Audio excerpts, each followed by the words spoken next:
Did you ever wish you had a Photoshop brush that's just right for fine-tuning fur or other fuzzy edges? Well, now you can make your own custom brush for that purpose using Generative Fill in Photoshop. I have an image of an explorer that I'd like to mask out and put on this mountain scene. So I'm going to be on the layer and I'm going to use the contextual taskbar and hit Remove Background. Well, that was fast, but not quite exactly what I need, especially around the fur edge. So what I'm going to do is make a new brush to mask that edge. Starting with a white layer, I'm going to use the marquee tool, but I'm going to use the ellipse marquee tool. And I'm going to hold the Option key and the Shift key and pull it out about the size where I think I'd like it. I think that's about right. Now with Generative Fill, I can simply type in long, fuzzy, shaggy fur ball and hit Generate. Well, that's a cool fur ball. It's got a shadow though. That's a cool fur ball.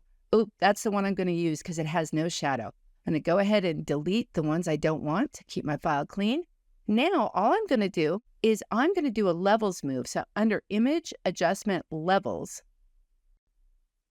I can make it really dark because I really want a mask that's just for the fur edges. And I want to bring the whites in just a bit. Okay, that looks good to me. So now I'm going to go back to the marquee tool, only the rectangle.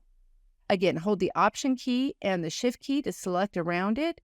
So now what I'm going to do is go under Edit, Define Brush Preset, and I like to name it the exact same name I used for my prompt.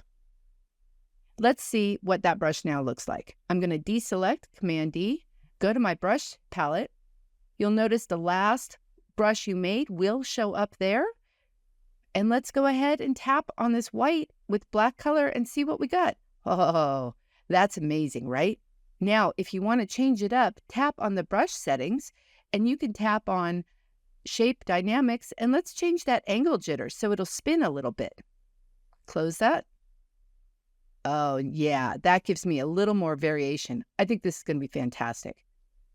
Now let's see how to use the custom brush to create more realistic edges for the fur parka hood.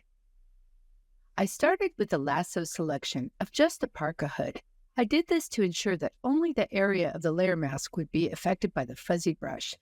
Then I used the custom brush preset to paint on the layer mask with black along the outer edge of the parka hood to make it look more realistic. And in just a few seconds, I was able to make a detailed fur edges with a custom brush I created with Generative Fill.